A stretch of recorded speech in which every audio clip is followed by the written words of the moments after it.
Namaskar. Today I am going to discuss the poem The Road Not Taken, written by Robert Frost. This poem is taken to be a deeply philosophic one that talks about the dilemma of making choices and how our choices influence our lives. But do you know the poem was not meant to be a serious one when it was originally written? The poet, that means Robert Frost, meant it to be a joke. He addressed the poem to his friend Edward Thomas, who was also a great poet and literary critic of his age. The poet and his friend Edward Thomas used to take long strolls through forests or parks, and he often used to see that his friend was being bothered by the dilemma of making choices. Which road to take, which path to take, which way to go, that was his biggest question. And he would often regret his choices. So in this poem, the speaker is actually Edward Thomas. The poet Robert Frost is actually ridiculing his friend Edward Thomas in this poem. So he addressed the poem to his friend in the month of March or April in the year 1915, and when his friend received the poem and read it, he did not understand the joke. He did not get the joke. He rather took the poem to be a deeply philosophic one and even wrote a letter to Robert Frost praising the poem. Now Robert Frost found that his effort was not fruitful, so he wrote a letter to Edward Thomas explaining how he meant the poem to be a joke and how the speaker in the poem was actually Edward Thomas. And he also mentioned that the word sigh mentioned in the last stanza of the poem was actually a mock sigh, not a real one. Now let me give you a quick summary of the poem and the general interpretation of the poem as well. After that I will explain why and how the poem should be taken to be a joke if we keep in mind the poet's original intention behind writing the poem. So in the poem, the speaker takes a stroll through a yellow forest. Now the color yellow indicates that it was autumn. The trees in the forest got yellow leaves. Which trees get yellow leaves in autumn? Birch and alder. So it was a forest of birch and alder trees through which the poet was taking a stroll, or the speaker was taking a stroll. Now while walking through the forest, he came to a fork where the road got divided into two, and there he faced a dilemma. He could not take both the roads at the same time because he was a single traveler, and now he had to make his choice. He looked down one of the roads as far as he could, then he decided to take the other.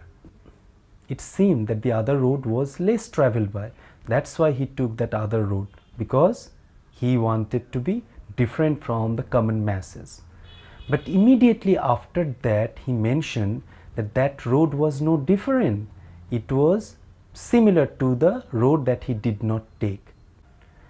Then he said that both the roads were equally covered with yellow leaves, and it seemed nobody had stepped on them that morning. So he took the other road and walked down the road. Then he said that he would return one day and take the other, the one that he did not take. He added that he might not return to take the other road because he knew one road led to another, and he might never get a chance to return to that spot and take the other road. In the last stanza, the poet or the speaker has said that he would give out a sigh years after that day. Now whether this sigh was a sigh of relief or a sigh of regret, that has not been explained. But the poet says that he would definitely give out a sigh. Now he would look back and he would think about the day on which he made his choice. And he has said that that choice made all the differences in his life. So if we try to interpret the poem without being bothered by the fact that the poem was originally meant to be a joke, we realize that the poet here talks about the dilemma of making choices and how our choices influence our lives.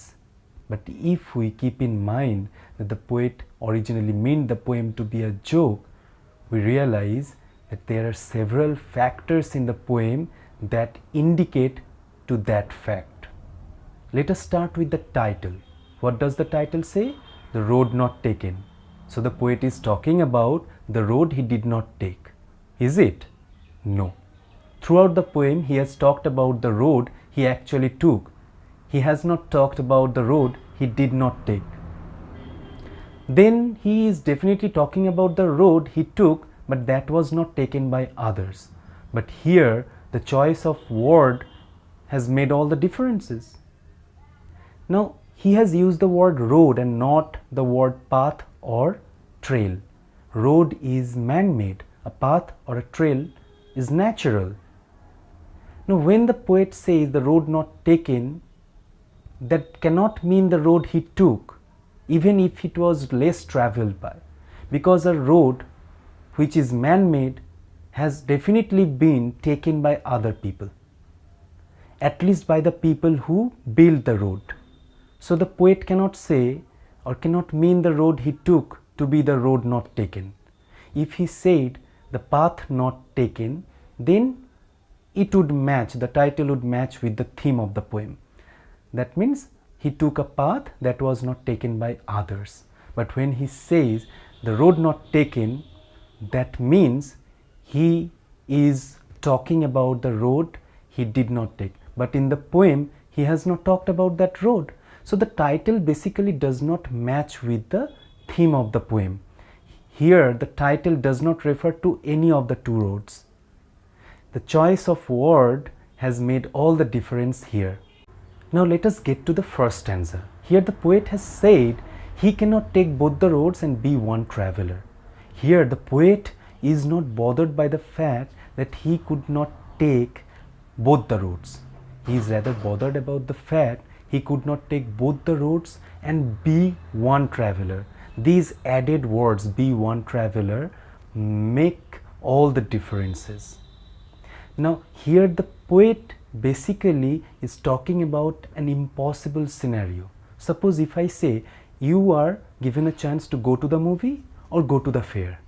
Now you are not regretting the fact that you cannot do both of them. You are regretting the fact that you cannot do both of them at the same time and be one person. Being one person, how can you be at two places and enjoy two things at the same time? It cannot happen. It is an impossible scenario. So the poet here as well talks about such an impossible scenario. He is not bothered by the fact that he cannot take both the roads. He is rather bothered by the fact that he cannot take both the roads at the same time. This also makes us realize the poet is not sincere about the dilemma that he is talking about in the poem.